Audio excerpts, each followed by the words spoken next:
Today on UI7 News, the latest on the terrorist attack on a Pittsburgh synagogue that left 11 dead and how the university is responding. and we'll tell you everything you need to know about early voting on campus. And later, we'll see how things are heating up for students in the kitchen. Your UI7 News starts right now.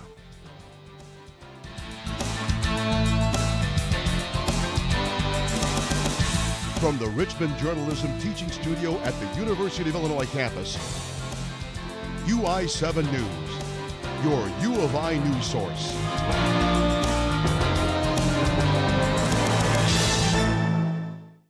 Good evening and welcome to this edition of UI7 News, your broadcast campus news leader. I'm Roger Blanco. And I'm Bobbi McSwine. Thanks for joining us.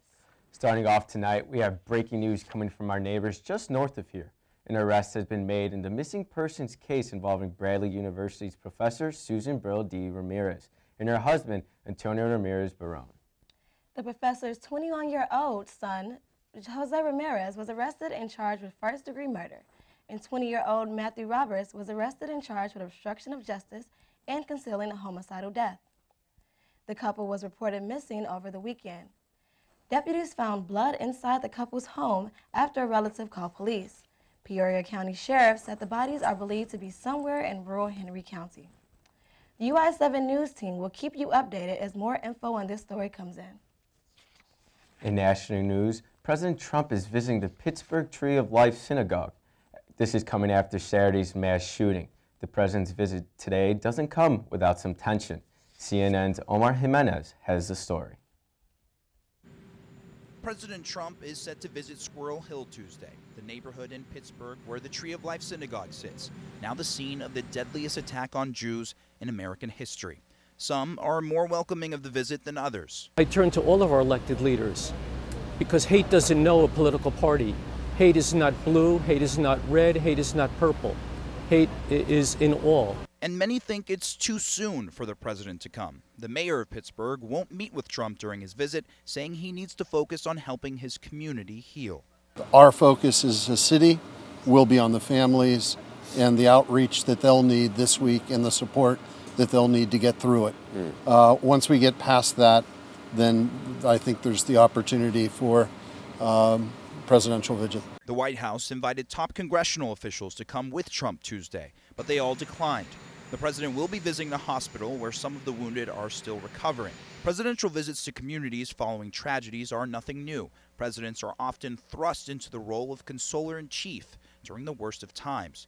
But however they feel about the president's visit today, the community has one message for all politicians. I turn to them to say, tone down the hate, speak words of love, speak words of decency and of respect. When that message comes loud and clear, Americans will hear that. In Pittsburgh, I'm Omar Jimenez. We'll keep you updated when we have more on the Pittsburgh tragedy.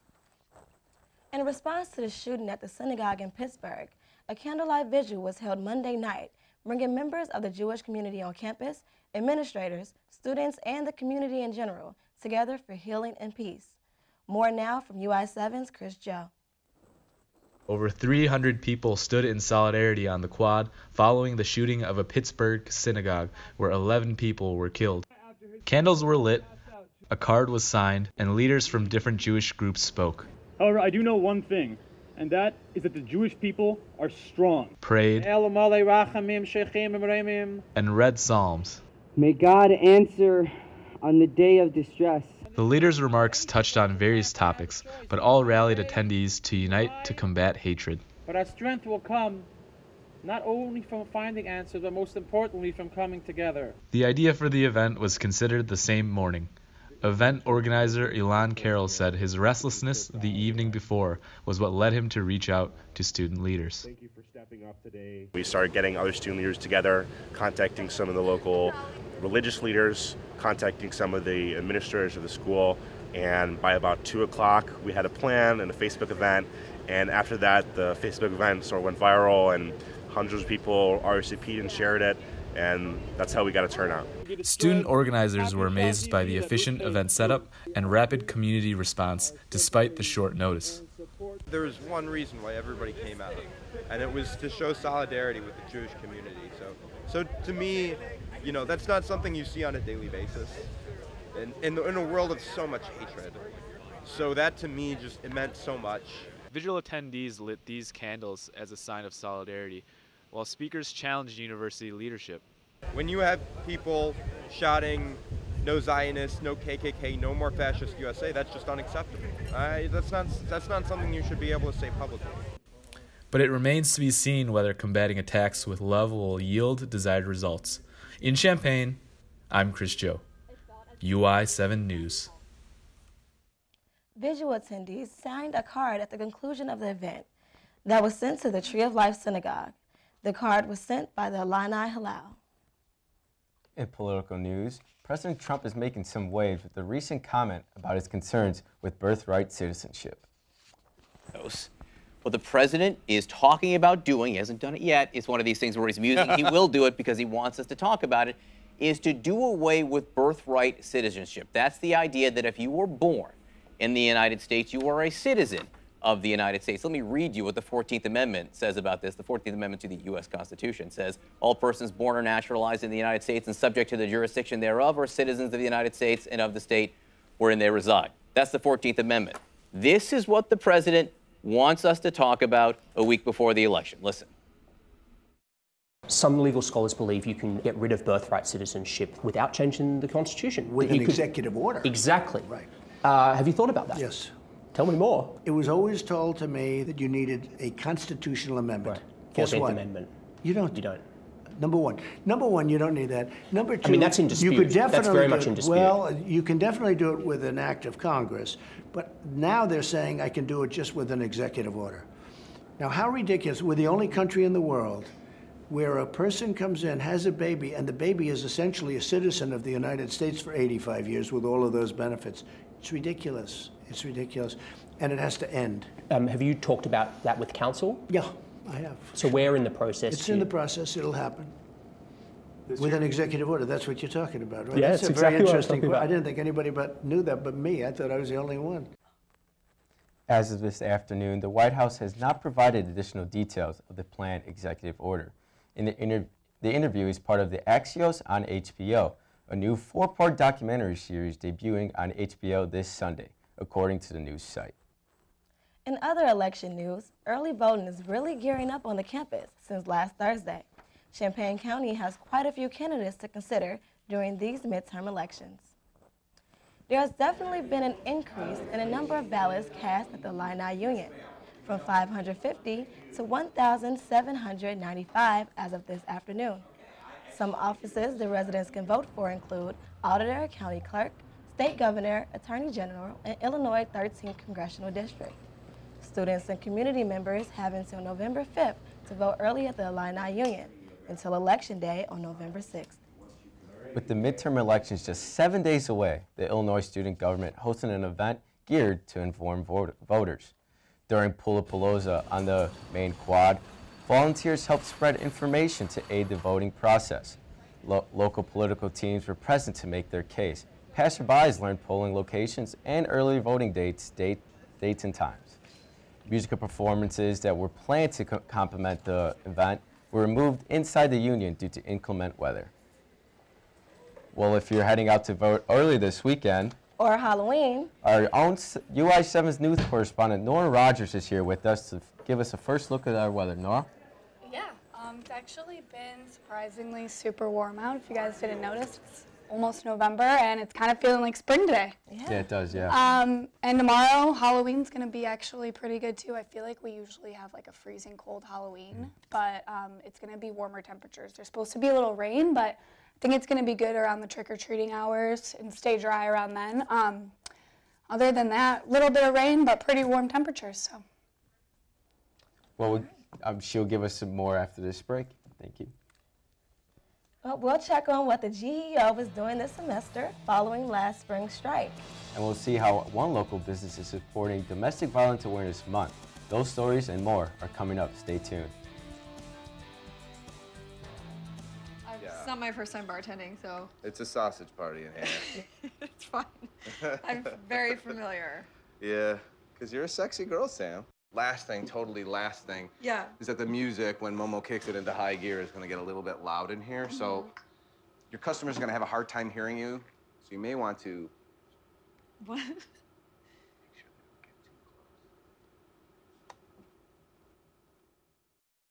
Welcome back to UI7 News. Last semester, the GEO fought a long and hard battle with the University of Illinois. Months later, they're still busy. UI7's Malik Caldell stopped by their office to find out what's going on this semester.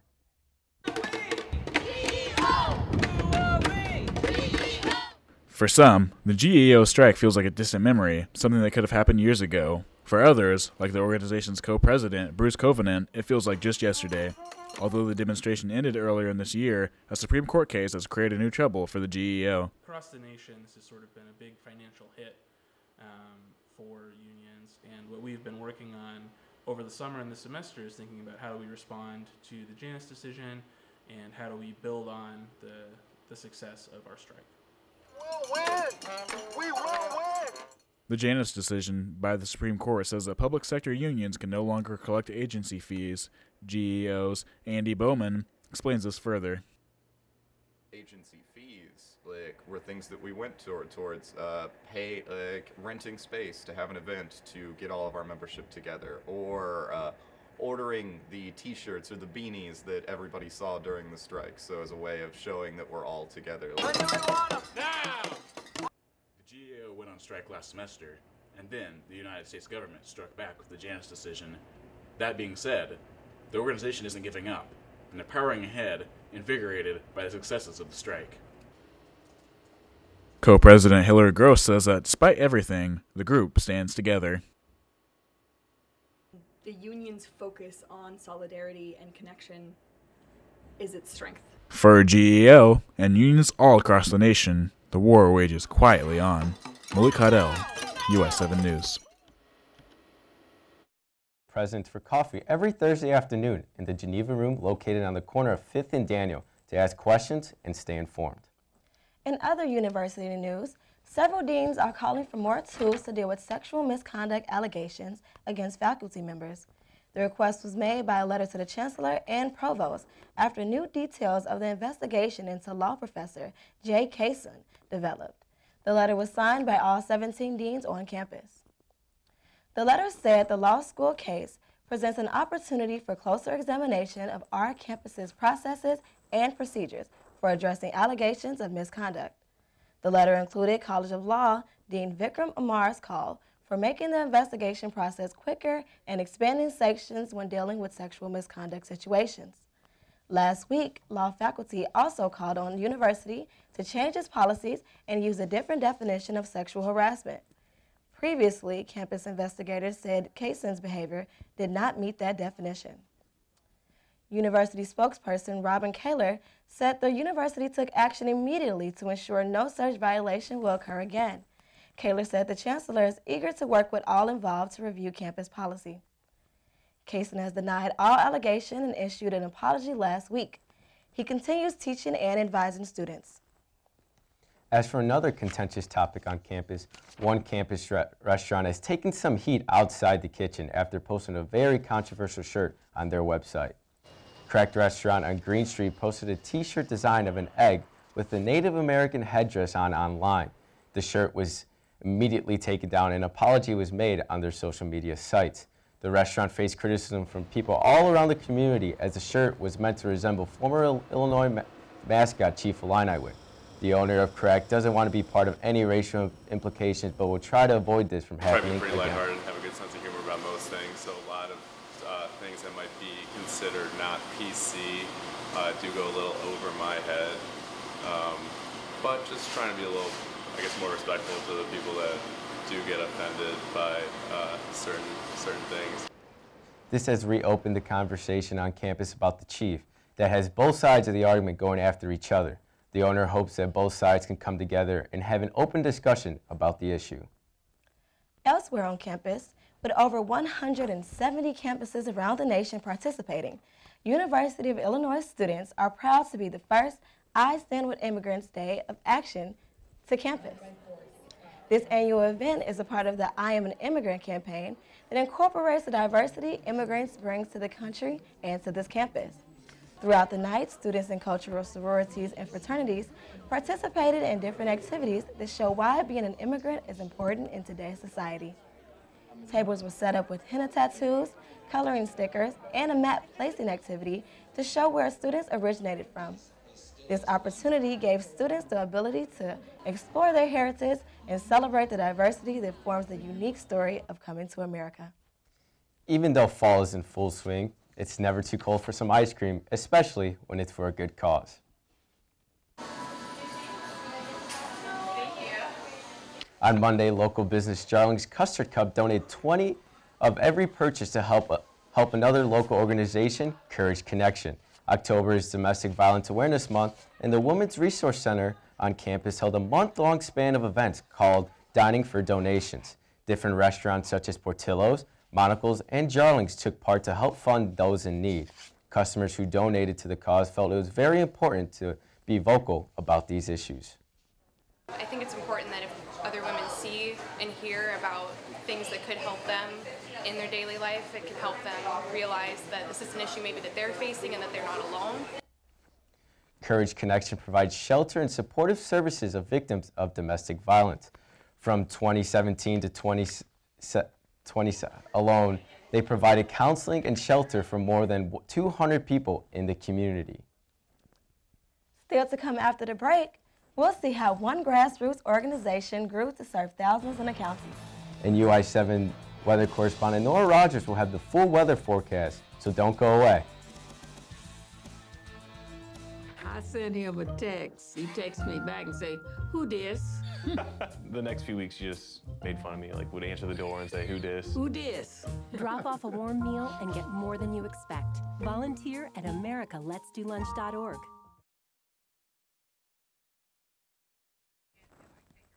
Welcome back to UI7 News.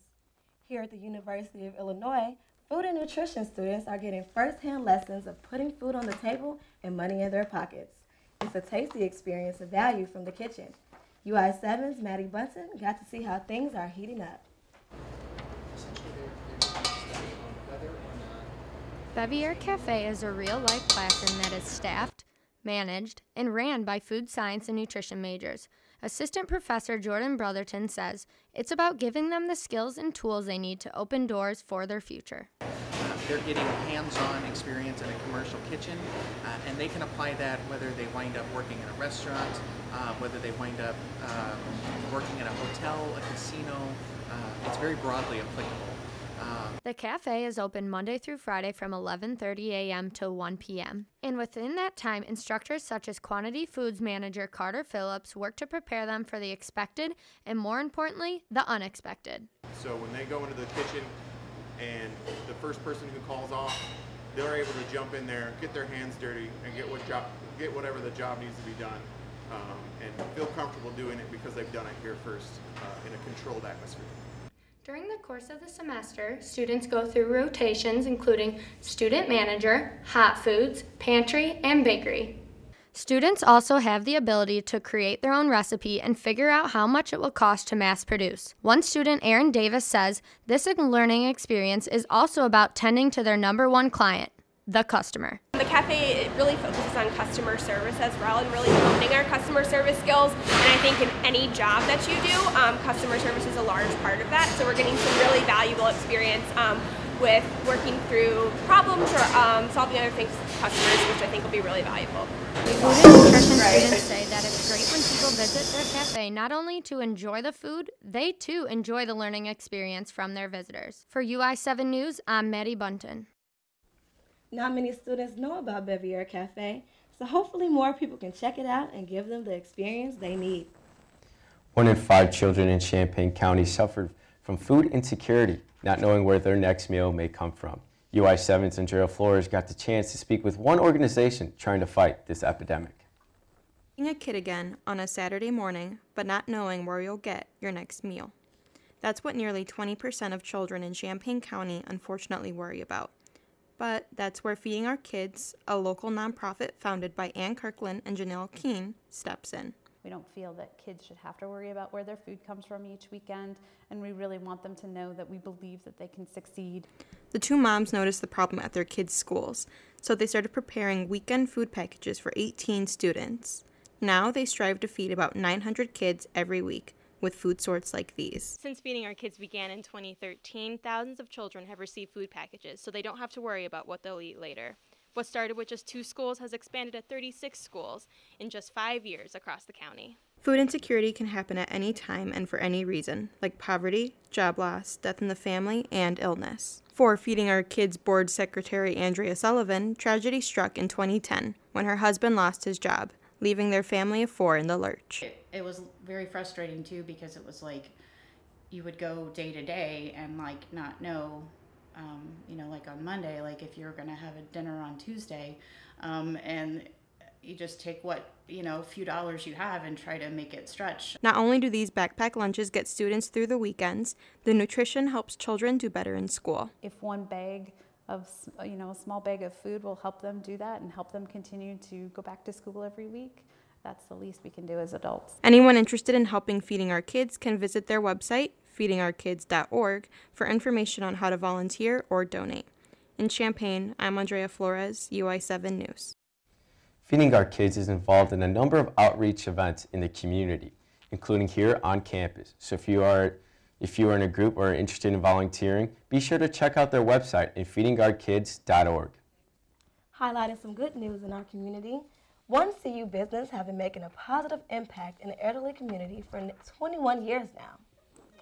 Circle of Friends is an adult day center that allows elderly individuals the opportunity to remain in their own home while going to the center for fun, friendship, and any other care they may need.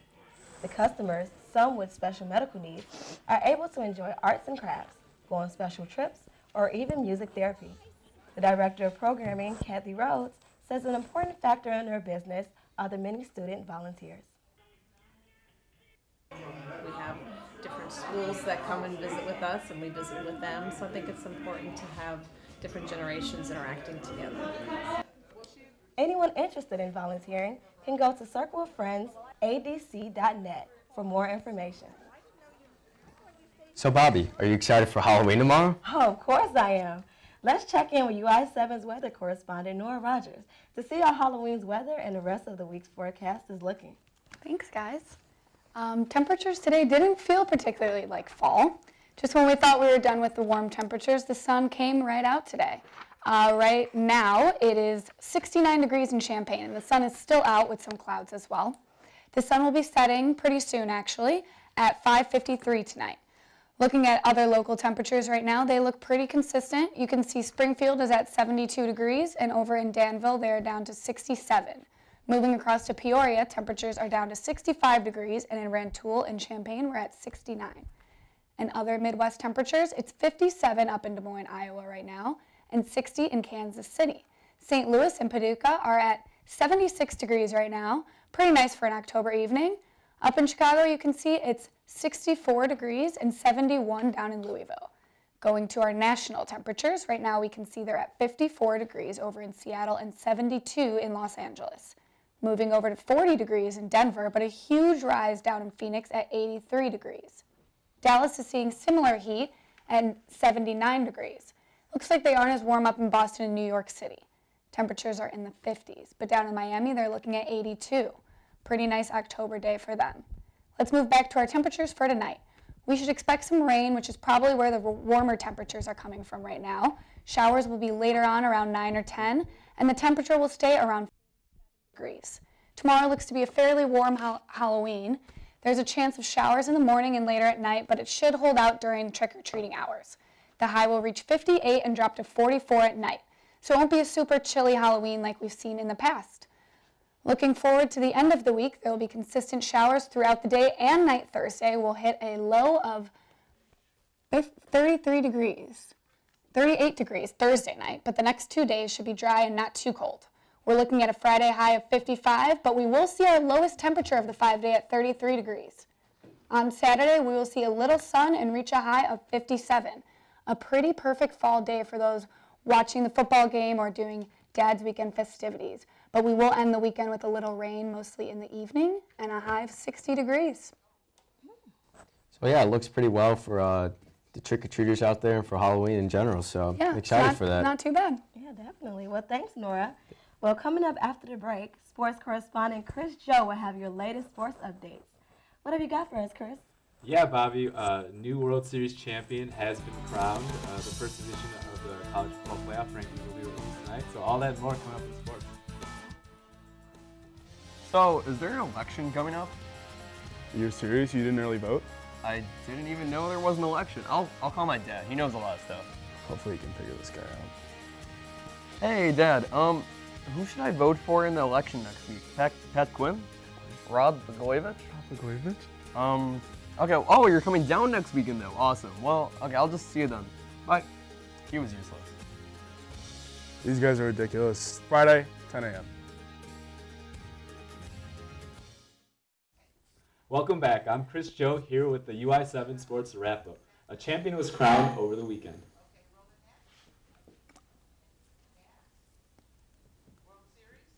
The Red Sox beat the Dodgers 5-1, finishing the Dodgers in 5 games. David Price continued to exercise his playoff demons, picking up the win.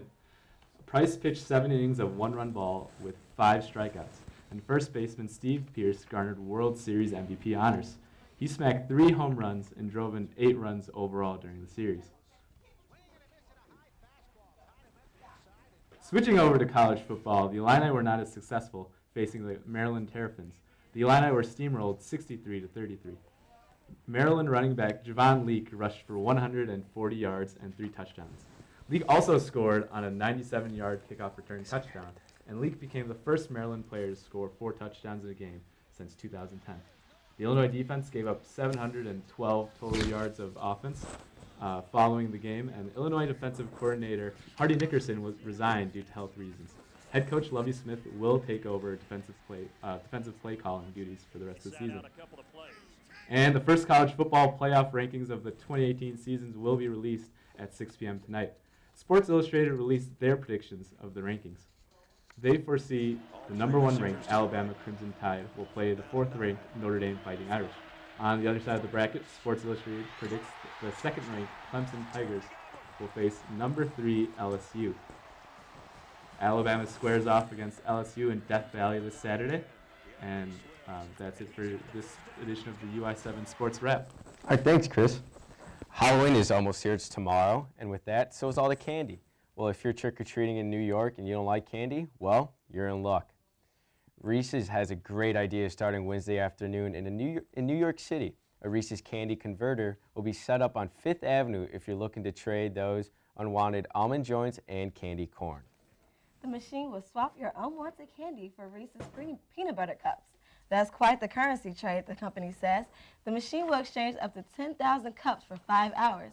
So if you want to take a quick trip to NYC, you better get there now. So what's your favorite candy? I'm always looking for the Twix, either left or right. They taste both the same, and I love it. I love it. How Mine about is you guys? Kit Kat all the way. Kit Kat? See, one of our colleagues really enjoys candy corn, and for me, that's definitely on the lower tier. Candy corn, if I got that, I'm looking to throw it out or give it to like Also not a big fan of Almond Joy either, but No. outside of those, I think I'm an equal opportunist. I'm going to have to say Snickers is the Snickers? best. Snickers You're not you when you're hungry, right? Yeah, So you're not you when you're hungry. Snickers, of course, of course. Yeah, I would say my second favorite might have to be going to the candy side, like Skittles. Skittles are delicious. Yeah. I love M&Ms. Peanut M&Ms are always the move. Yeah. I like the peanut butter. Oh, I never had those. Those are good. I think I'm just going to buy myself my own candy this year since we're a little old. Yeah. Oh, okay, Well, be sure to follow us on social media for more of our stories. Like us on Facebook, follow us on Instagram and Twitter, and subscribe to us on YouTube. And if you have any story ideas or spooky and fun Halloween photos you'd like to share, we'd love to hear from you. That's it for us from UI7 News. Thanks for watching. And we'll be back Tuesday with another live edition of UI7 News. Have a good night and have a spooky Halloween, Illini.